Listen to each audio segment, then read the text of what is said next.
welcome back. It is another episode of Rogers Rulez. It's fun to jam out to our beat, courtesy of Torelli Beats. My boy Bailey Terrell popping one down. He sent me another one the other day, Cam. I swear, I feel like this dude's like music producer because he sends me stuff and it's like, what do you think of this? You know, I kind of just started with this, and I think I'm going to branch it off to look like that. I'm like, dude, I am not a professional. You're just bouncing an idea off a wall at this point, and it's just hitting you back in the face like a boomerang. I have no credibility in this department. Throw it on over to me, man. I'll give it a listen. I like to listen to some tunes. That is an interesting call. I should, because he sent it to me, and I kind of got like music box vibes at the beginning, like when you open a box in the ballerina. And that's kind of what it sounded like. But then in the back of my mind, I'm like, am I running to the right like Mario jumping over mushrooms and like I'm trying to like figure out what I was hearing, and I'm just collaborating a bunch of different ideas in my head, and then the beat was over, and I'm like, was that what he was going for? Like just to make me wondering the entire time. Like, what was I supposed to feel about that? A ginormous cliffhanger. No, but we appreciate him, and we appreciate all of you joining in on the show on the YouTube comments as well. Hit us up if you have a question at all. Cam, lots going on this weekend. Apparently. For starters, the NBA Finals, Game 1 was yesterday. You have the Stanley Cup Finals beginning tomorrow night. You have Super Regional Baseball taking place, and the 8 that come out of that 16 field will be the ones heading to Omaha for the College World Series. So there's just a lot to cover. And this is a good time of year because a lot of times, people will sit there and tell you, when it's not football season in Nebraska, what are you talking about? Well, there's a lot going on, and we can touch on a lot of different things. It's not just Nebraska football, although it's 90% of the coverage. Usually, let's be real. Sure. Can't avoid it. We still talk about it every day, even though nothing's going on. At some point in today's episode, we'll find a way to slip it in there. I wonder what Matt Rule and Dylan Rayola are. There it is. Ding. What about Trev Alberts? Oh, Trev. Is he going to a Super Regional Baseball game? Texas A&M, one of the favorites to come out of their Super Region, and the second favorite to win the whole thing. Tennessee is the top dog, and Tennessee looks really good. Tennessee's that team over the past 2 seasons that people thought it's their year.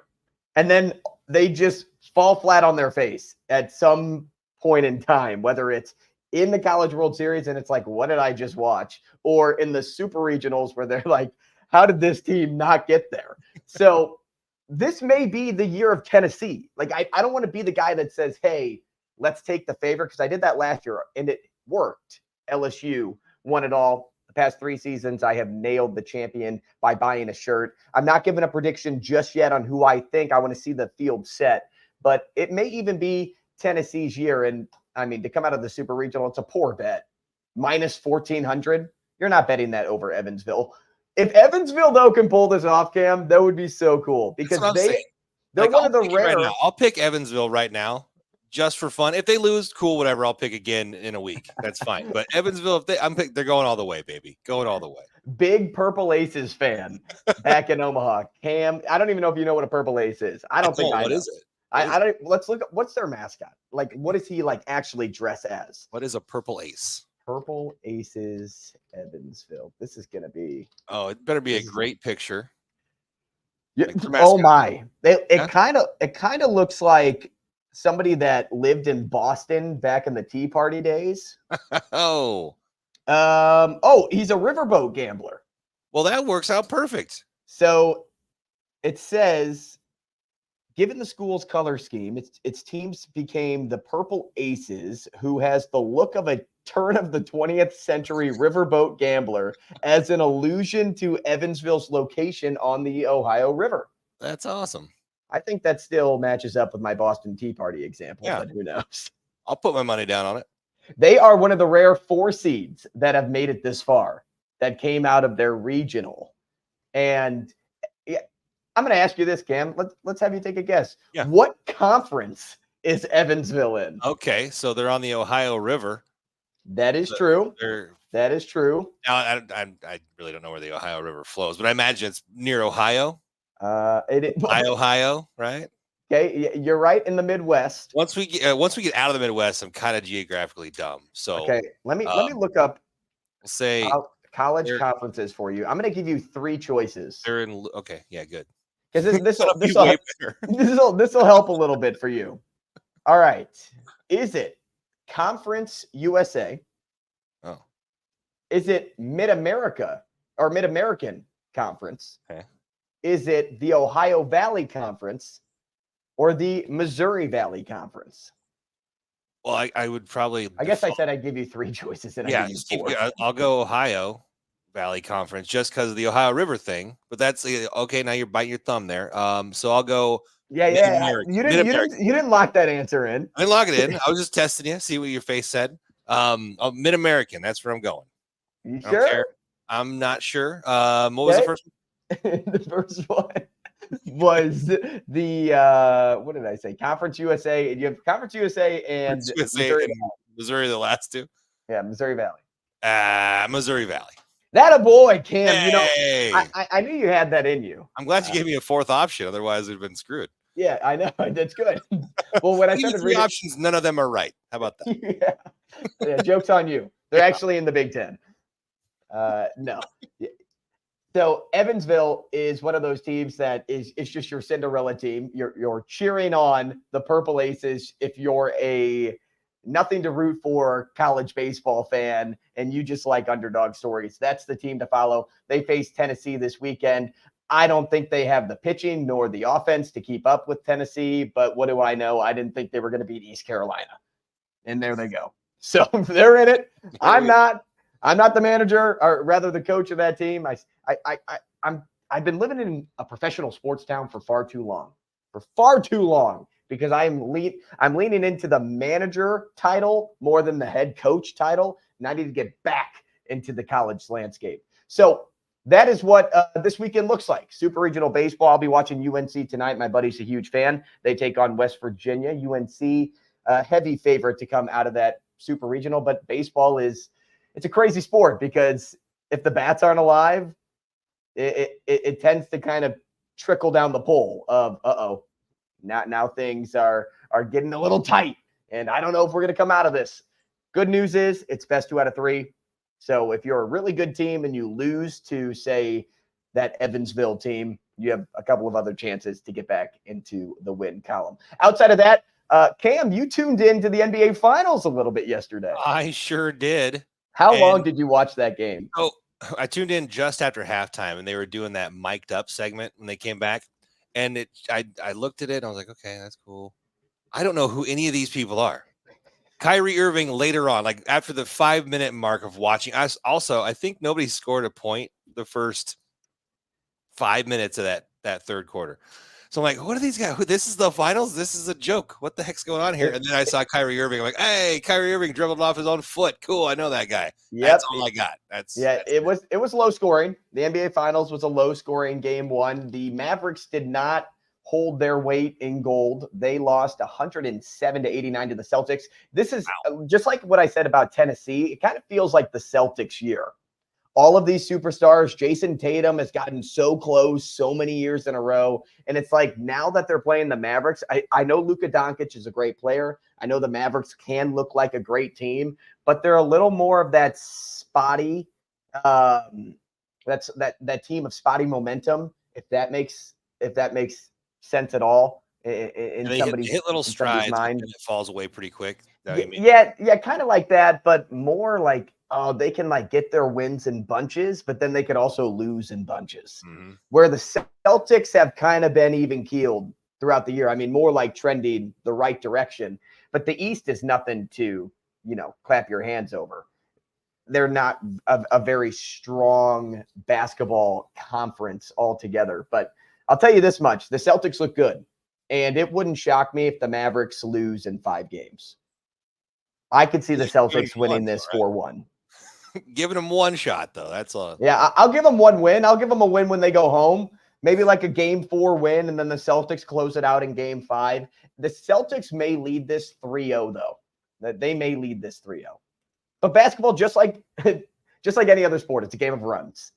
If you're going off, you're probably going to have an 18-0 run at some point. Or you may be basketless for 8-9 minutes, which we've seen out of our Omaha teams at points in time. But outside of that, that is where kind of like my prediction lies in NBA Finals waters of Celtics probably in 5. I'm a Jason Tatum fan, a St. Louis kid, grew up here, watched him in high school, did not like that he went to Duke. I didn't want to root for him when he was at Duke, so I didn't root for him at Duke. But now that he's in the NBA, I wouldn't say I actively root for Boston, but a friend of mine is the coach of the Maine Celtics, and that is the G League affiliate of the Boston Celtics. Down to G? That's their like AAA for baseball. So it's a different thing. Gotcha. Yeah, it's like the AHL for hockey. It's like the one step below the pros. Okay. But he is the G League coach up in Maine, and I think that's just, for one, I think it's just cool to live in Maine. You don't want to have to like live in Maine your whole life. Maine's like that visitor state of, oh wow, I could probably get some pretty good lobster up here. Definitely. The scenery is probably beautiful. I don't know if it gets cold, religiously, but I would assume with it being so close to the Canadian border that it's probably a little chilly up in Maine. But how about him climbing the ranks? This is a great story. So he was the third assistant on Lindenwood's basketball staff when I went to school. So I broadcasted for the school. So that's how we kind of got to know him a little bit. He took care of us, got us a hotel room when we would travel with the team on the road, made sure we had food. Great guy. He then got either let go or his position dissolved. The head coach helped him get a job up in Milwaukee. That's where he's from. So he was like a video assistant for the Bucks. Oh. So he went straight from Division II basketball to NBA. Yeah. And was, an assistant video guy. What does that even mean? I don't know. I don't know exactly what he did, but he was some type of a scout up there. I can't imagine he was very high up on that totem pole. Yeah, he's running cords to make sure the cameras are working properly. So he was up there for like 3-4 years, I think. Ended up with the team when they won the title. So he held the NBA championship trophy, got a ring, all that jazz. Then, out of nowhere, he just became the head coach of the Boston Celtics G League team. And now, rumor may have it, he may be climbing the ladder.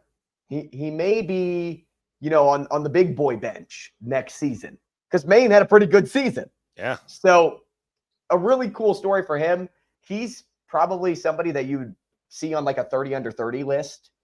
But talk about somebody that was not only right place, right time, but also knew the right people to get him to those spots and have success so quickly. Yeah. At all those things. I mean, it just shows that he's good at what he does. You throw him into kind of any situation, he can excel.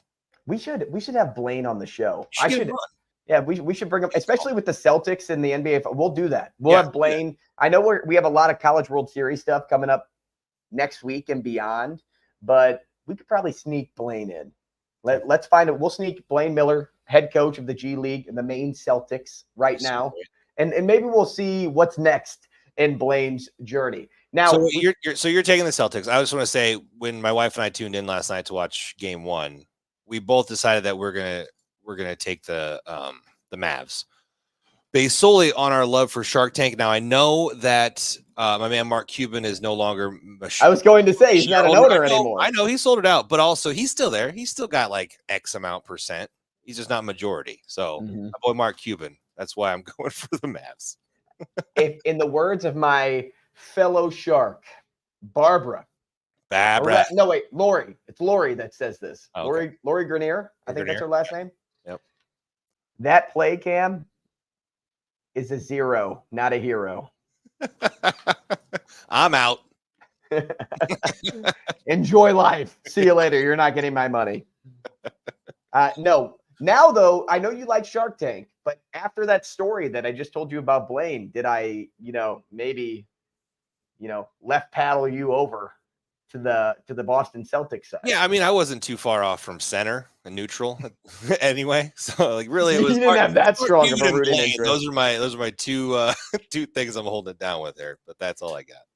So We'll see how Blaine does when he comes on the show. That'll be the test. yeah, we'll have a lot of fun together. Yeah. Because we've been in contact, gosh, the last 7-8 years. I'm shocked that I hadn't had him on until now. Yeah. We talked about all the time bringing him on the radio show, and it just never like made sense. And this is like the time of year that really makes sense. Right, And I'm not there anymore. Yeah. So now we'll bring you him have on. your own shows. You do Yeah. whatever you want. Yeah, we'll bring him on this show. Yeah. So kind of in relation to everything we're talking about today. Tennessee, it's like their year in college baseball. I don't know if I'm going to pick them yet, but that's just kind of like what it seems like over the past like few seasons. And now that they're finally in really good contention to make it. The Celtics, same sort of story, right? In contention a lot over the past few seasons. And now it's like, okay, they're here. It's their turn. On the NHL side of things, it's kind of the same approach with Edmonton. They have the best player in hockey in Connor McDavid. They have one of the best scorers, if not the best scorer. Now, I'll stick with one of the best because in years past, he was the best. Leon Draisaitl, who wants to get paid. He wants to be the highest paid forward in hockey next season. There's no way Edmonton can do that while having McDavid on contract and expect to field a good hockey team. You can't win a hockey game with two guys that are getting paid $16 million or whatever it is to be the highest forward in hockey. Evan Bouchard, their defenseman, has looked unbelievable. I mean, moving the puck, setting up plays, scoring. Stuart Skinner, I dislike a ton. I don't think he's a very good goaltender, but he's performed very well during the playoffs. It's like it's Edmonton's year because these guys are going to age out at some point. McDavid has been the best player in hockey. He's kind of been like the Wayne Gretzky of this era in hockey over the past, I don't know, 8 years. Did you say Wayne McDavid? Wayne McDavid. Yes, that's exactly what I love said. Hockey names.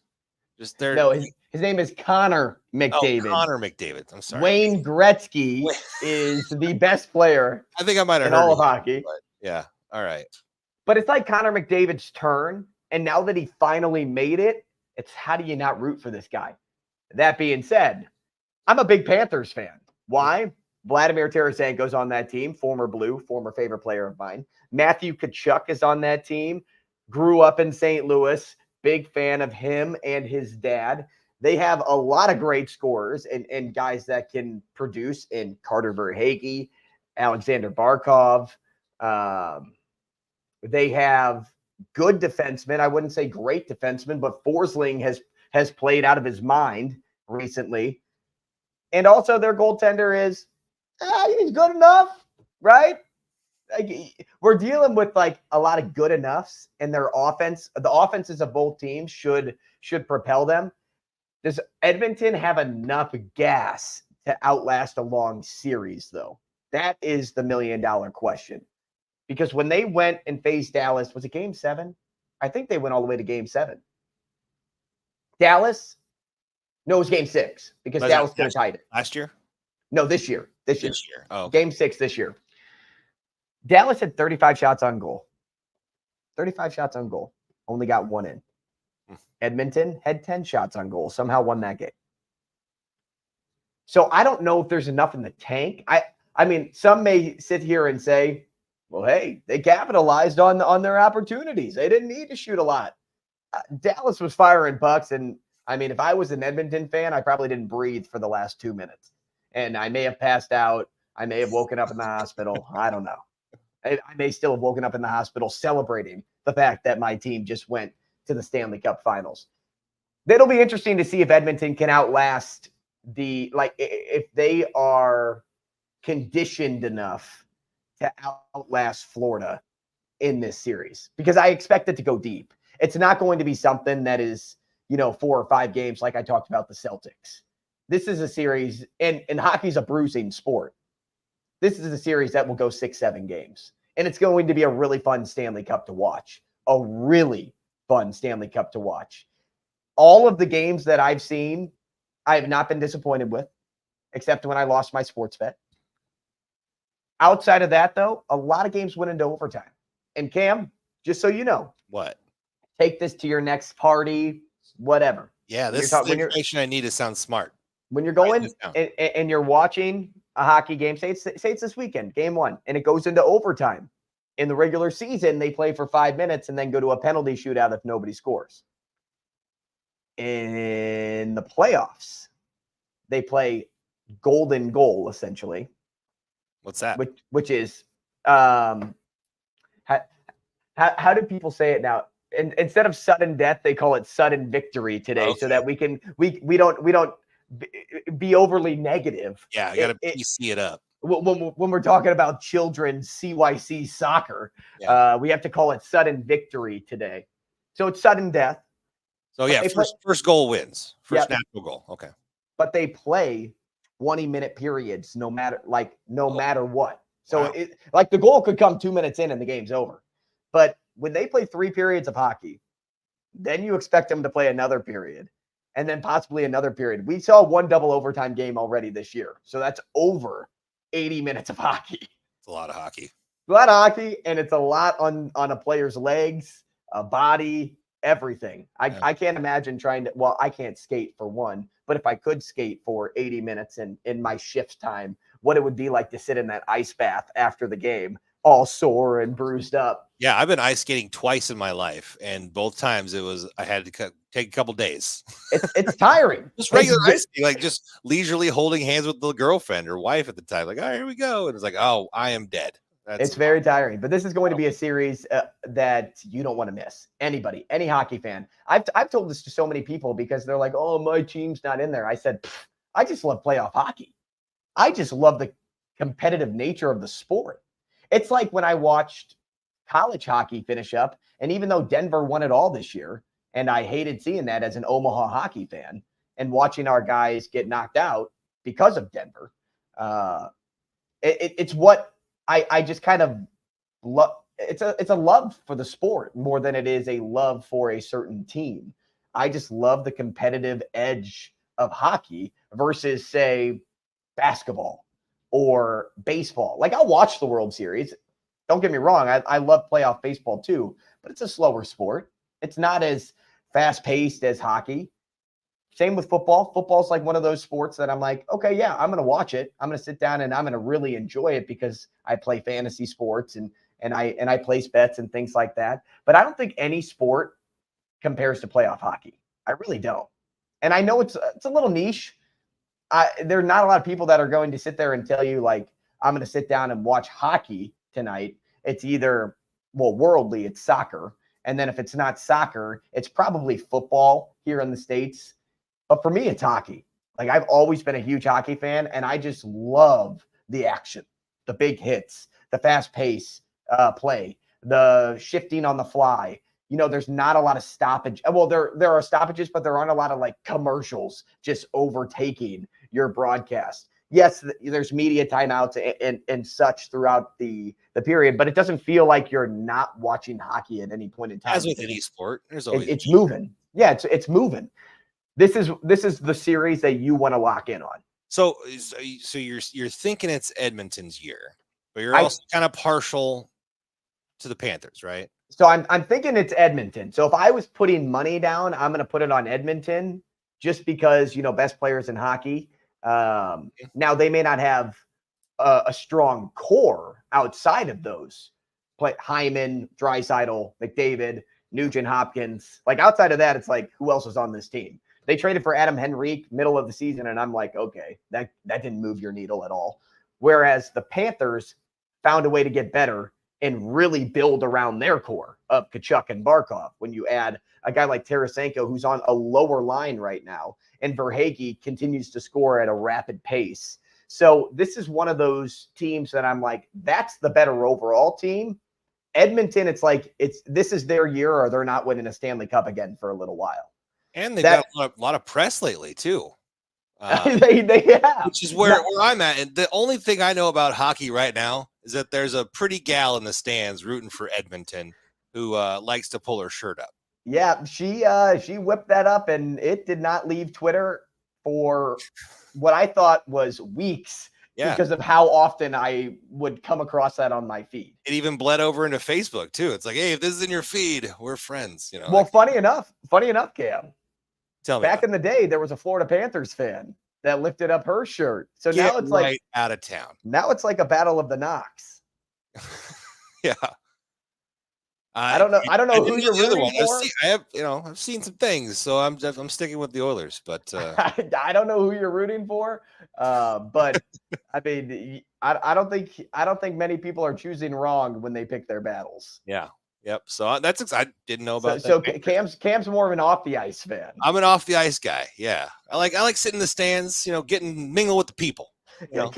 I wonder what nosebleed seats are going to cost, because for a Stanley Cup final, they're already outrageously priced. Yeah. But knowing that person is probably going to be in the stands too, and somebody's going to try to sit by that person, how much more expensive it's going to cost you to sit by. If she's got a seat, you get the seat next to it. That's skyrocketing. Also, bring your binoculars if you go to the game.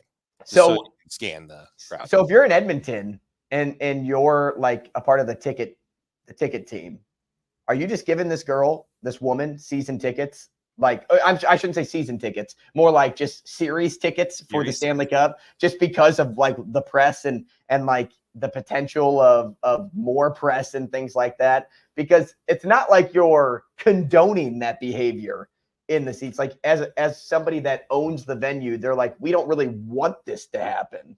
But at the same time, we love when, the cameras are pointed on us and not the opponent. So what are you kind of doing here? Are you maybe you give her tickets to one game? What are you thinking? I would, at least give her the first three. The first 3 games. Well, I think there's only. You gotta buy the fourth when it goes to 4. You gotta buy the fourth. So who gets the 4th game though? I can't remember. Is Florida the home squad? Here I go again. So 1-2 Panthers, 3-4. So 1-2 Panthers. So Panthers would have 4 games at home then. And then it goes back and forth. Panthers, Oilers for 5-6. And then back to Panthers. And then back to Panthers for 7. So it's the East turn to host. So the Panthers are in favor there. But yeah, it's going to be a fun series to watch, whether you're looking on the ice or off the ice. It'll be a fun series to watch. Speaking of great accomplishments, Oklahoma softball did the improbable and has completed the 4-peat, which is pretty rare. It is It's not something you see too often. A team that wins 4 NCAA championships in a row. Good on Oklahoma softball.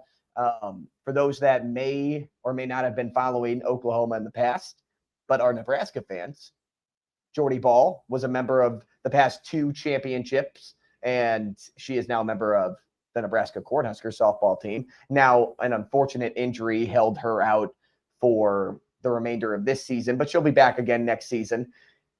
Oklahoma, though, didn't take a step back, losing their top pitcher. Didn't take a step back at all. They won a commanding victory over Texas 8-4. I believe it was a sweep, if I remember correctly. And that all happened last night. Now, granted, I was moving, so I didn't get to watch a whole lot of that game. And moving, never fun. Nobody likes to move. And we got that done at record pace, it seemed. But the Oklahoma Sooners used 5 pitchers, most in championship finals game in WCWS history, and that held Texas at bay. They've now won 8 national championships, which is tied for the second most in NCAA history with who, Cam? Omaha. I wish. No. Do you know the name Jenny Finch? Jenny Finch?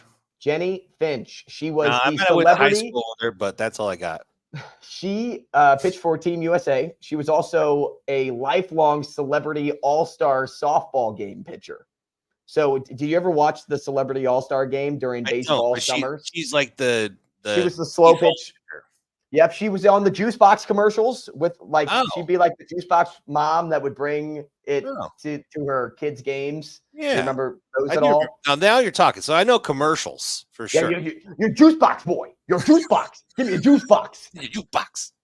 Yeah, go give me a juice box. I'm not getting you a juice box. You're juice box boy. Give me a juice box. That's Jenny Fitch, huh? All right, cool. Can you tell me what movie that's from? You're a juice box. You're a juice box boy. No. Have you ever seen Kicking and Screaming? Is that the one with Will Ferrell? Will Ferrell, Mike Ditka. Yep. You're a juice box boy. I have not seen that. You got to watch it. It's a funny movie. Funny movie. So is it, not to get off topic, but you did it first. Is it funny? Like, you know, I think Talladega Nights Anchorman 1 kind of was like the peak for Will Ferrell. And that was goofy funny, right? Yeah. Like very sarcastic humor. It's more the family comedy type this is like a 2003, like I'm the soccer dad, but I'm also Will Ferrell. So I'm a comedian, but I'm also like a family man. And it's like a heartfelt movie, but it's also got its great moments of comedic humor. Well, I watched Eurovision, so I can't really say anything. There you go. Bad, but there you go. All right, so to get back on topic, on rails, Jenny Finch played at Arizona, so Oklahoma is now tied with them at second. And for those that need something for their next trivia night, maybe just in case this question is asked, UCLA has won the most titles, which it seems like UCLA has the most titles in a lot of different sports. Basketball, for one. UCLA has won 12 NCAA championships for softball. And that's who Oklahoma beat to win this championship, right? No, Texas. They played Texas. Oh, okay. Okay. And Texas, were they there last year? Is that who Oklahoma beat last year too? I want to say it was. Question. I want to say it was because wasn't like the middle finger like a headliner at one point, like with horns down or something. It was, I want to say, or it was something with the national anthem. Ooh, what? Oh, no, that's what it was. Middle finger. See, at least I got there. So the national anthem singer did horns down after he finished. I believe that's what it was. Okay. But good on Oklahoma softball. They got it done, and they seem like the powerhouse at this point.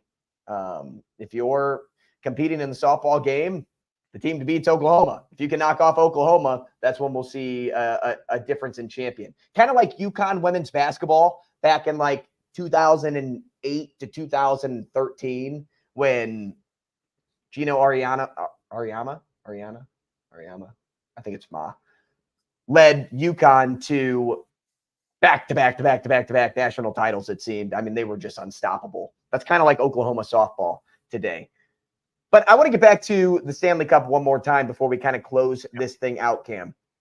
Because with the Stanley Cup, most people don't really know its origin story. Most people don't really know how names are placed on the cup. And so I got some fun facts for you. Yeah, I'm not even going to Google it. Not even going to look it up. I'm right here. This is a list from mentalfloss.com. Love Mental Floss. A very accurate source. Yeah.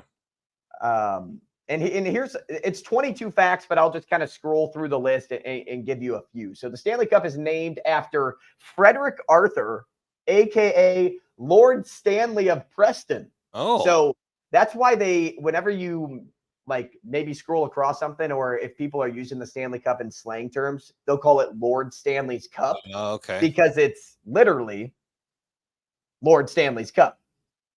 So the story goes that he donated the cup to award Canada's top amateur hockey club back in the 1890s.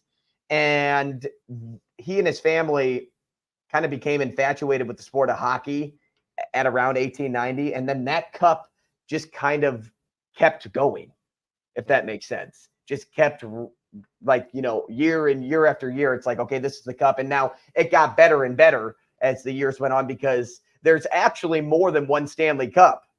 In a lot of sports, it's just one trophy. So when Tom Brady chucks the Lombardi trophy over to Gronk on the waters of the Atlantic Ocean or the Gulf of Mexico, wherever they were, there's one trophy there. There's at least 3 Stanley Cup trophies for each year, or no. There's three that exist, and they just update it with games every time, and they get a hold for a year, whoever wins it. Yeah, so there's 3 trophies. The original cup from 1892 is now on display at the Hockey Hall of Fame in Toronto. Makes sense. And then if you keep reading on about the other cups, in 1963, Clarence Campbell believed that the original cup became too brittle to give to championship teams. So the presentation cup was created, and that's what is awarded today. So like on the ice, when they hey, here's your that's the presentation cup. That's the presentation cup. Yes. Okay. So the final cup is a replica of the presentation cup now. Okay. So the presentation cup was made. Now there's like a replica of that cup, which was created in 1993. And that is used as like a stand-in at the Hall of Fame when the real cup is handed to teams. Does that make sense? So when you get the Stanley Cup, you actually get it for a day. So everybody on that team that's affiliated on the Stanley Cup, that NHL roster, from trainer to coaches to team members, they get it for a whole day. So when that cup is out and about, they put another one in the trophy case in its place. So it's like it's not gone. Right. So that's why they make a replica. Do the old switcheroo.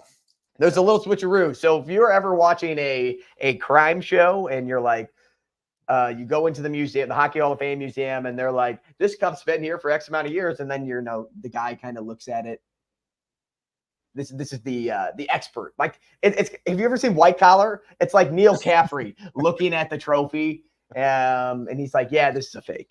Like that's what this would be a great storyline for, like a Law and Order White Collar type show. Yeah.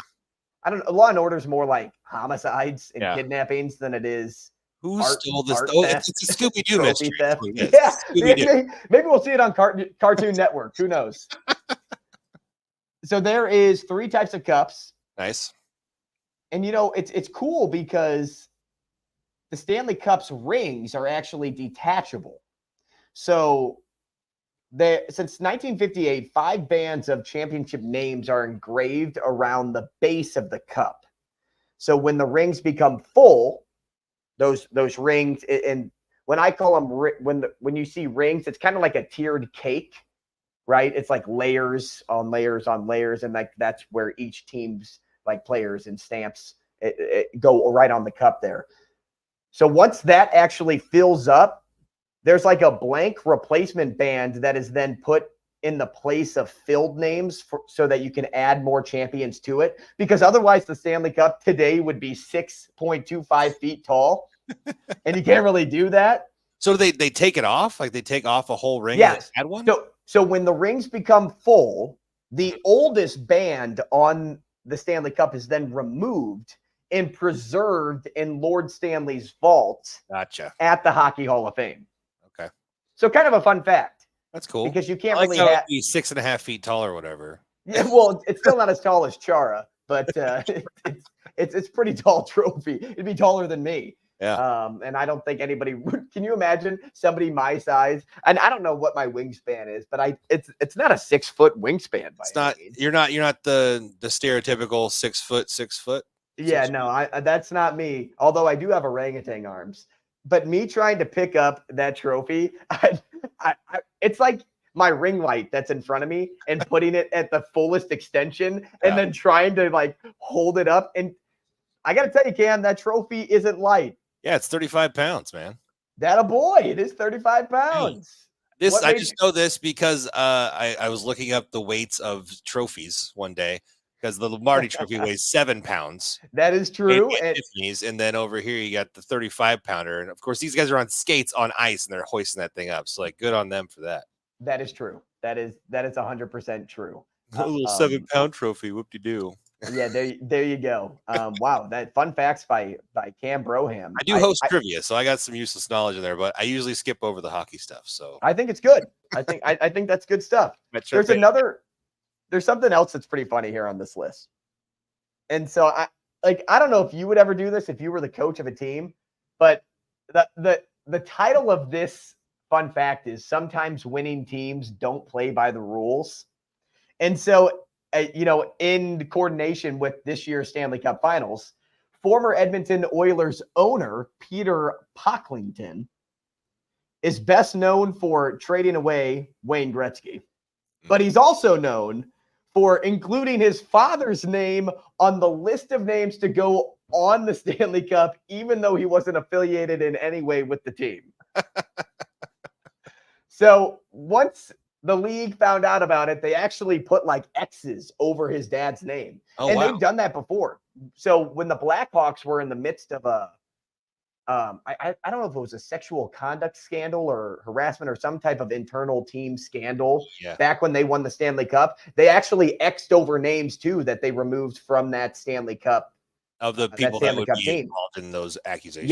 Yeah. So there are names removed on a recent Stanley Cup. This one, of course, happened back in the 80s and never happened again because people pay closer attention. But yeah, his dad Basil was on there for a hot sec. Basil Pocklington? Basil Pocklington. I love hockey names. Well, that's his dad's name. I don't know if that's a hockey name. Well, just the Pocklington name is that's a wild name, than Basil Pocklington. But it's a fun time. So there can also be extenuating circumstances. So when the Detroit Red Wings won the Stanley Cup in 1998, the team asked, here's another great name for you, Vladimir Konstantinov. Oh, I thought you were going to say Constantinople. Yep, no. Vladimir Konstantinov's name to be engraved on the cup, even though he didn't play that year. And the NHL allowed it because he was a member of the team, but was seriously injured in a car accident before they won the title or defended the title that season. But so there's also a couple other instances that you can like get onto the cup, but that's one of them. You kind of need. It's like an honorable mention situation. Yeah, something along those lines. Gavin in the comments. Approved of honorable mention. Yes, Gavin. Gavin in the comments has a question. Who do you think is going to win the Stanley Cup? We kind of got into this a little bit, but I'll give a prediction now. Edmonton, I said it's either their year or it's not.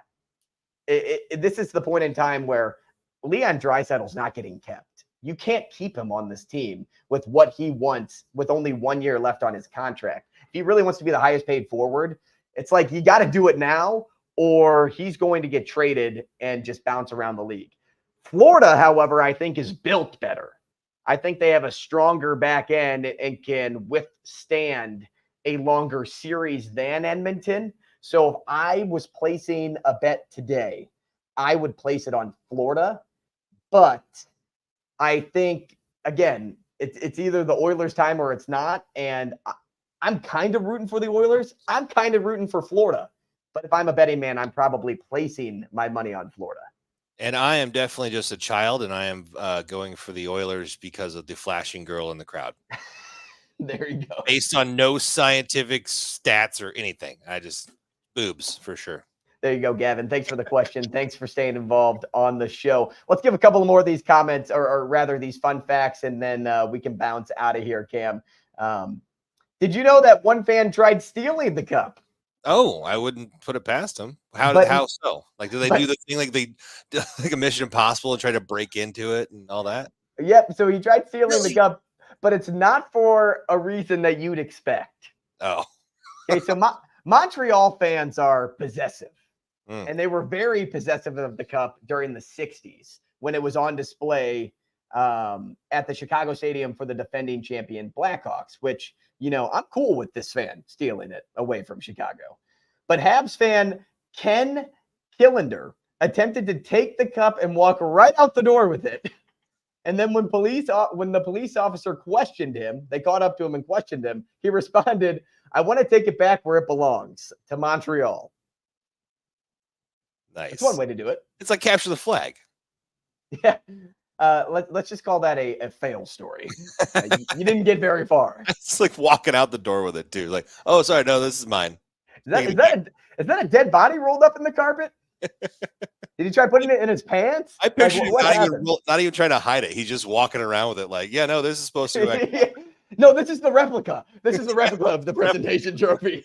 It's not the real one. It's the replica. I'm taking it back to the Hockey Hall of Fame. That's great. Yeah, don't worry about it. There's nothing to see here. The Stanley Cup isn't only for men.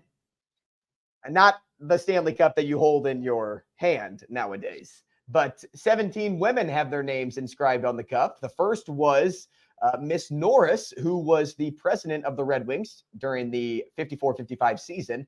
Skurfield is the only Canadian woman to have her name inscribed, and she was the co-owner of the Calgary Flames back in the 80s. So although you see a lot of, men's names on it because it's a men's sport, there are 17 women that have their name on the Stanley Cup, which is pretty cool. Again, not to be confused with the liter of water enough like all the women in the world today carry around. Oh, the Big Dumb Cup. Yep. The big Stanley Cup. Love Big Dumb Cups. Outside of superstition, did you know the Stanley Cup has a chaperone? Like somebody that always will take it places? That is correct. So the current keeper is Philip Pritchard, and he's held the position since 1991. How about holding that position? That's your job. You're just the guy with the Stanley Cup. How much do you think he gets paid? I don't have the answer, but how much do you think he gets paid? I would also like to know how big he is, because that could be affecting his paycheck. Like if he's a bodyguard looking dude and he's like, don't mess with me, this is the Stanley Cup. Yeah, let's pay this guy a bunch of money just to walk around with it. But if he's just a weird little glasses guy, a little Poindexter, I'm sure he's just a reasonable $80,000 salary. I can definitely tell you that he doesn't look like a bodyguard, and he looks more like Mark Davis, the Raiders owner, than he does any sort of bouncer at a nightclub.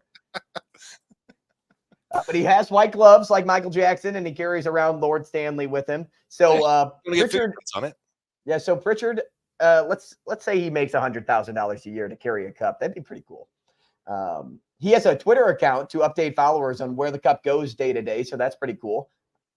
In 2024, the cup will also go on the road with, oh, goodness gracious, why did I even try to pronounce this name? Mara Petov. She was named the first woman cup keeper in April.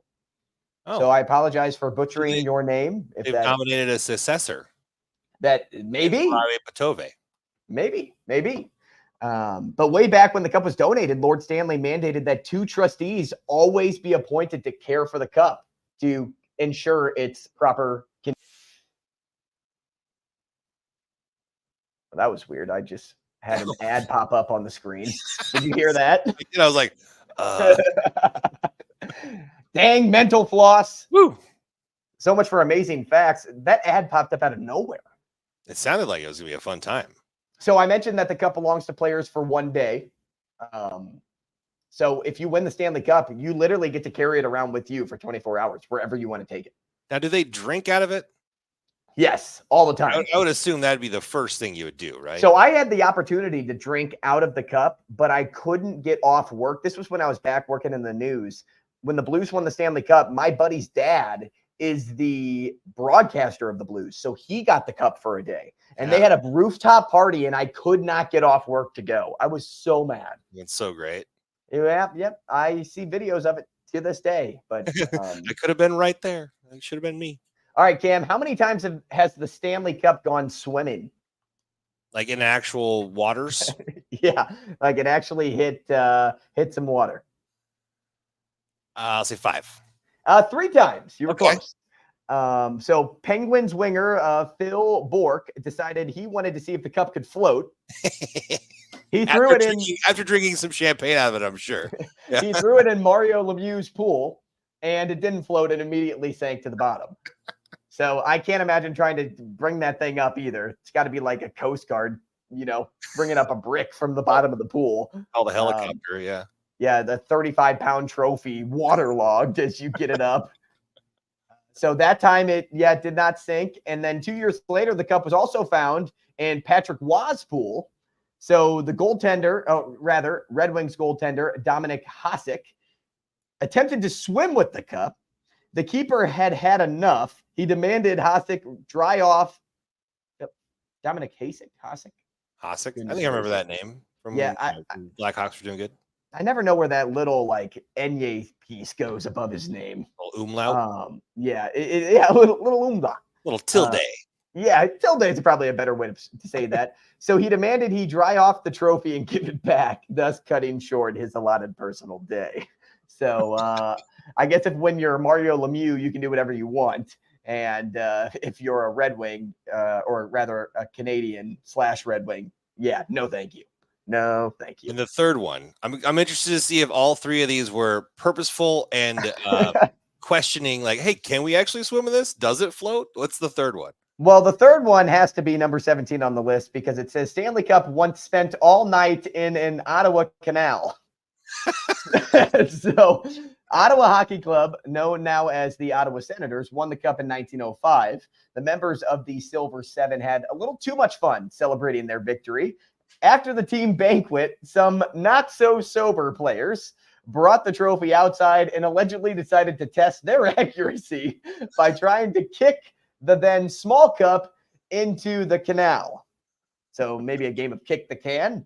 Once successful, they went on their drunken way and forgot all about it until their teammates realized the next day that the trophy was missing. The Stanley Cup was retrieved and given back to a player named Harry Smith, known as the most responsible man on the team. Exactly what I was going to say. He's definitely the most responsible guy around.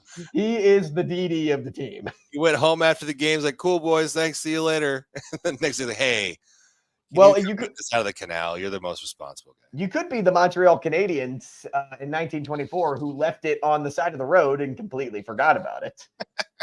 So in 1924, the Canadiens got a flat tire. And on the way to the victory banquet at the owner's house, they had to remove the cup from the trunk to get the spare tire out. Makes sense, right?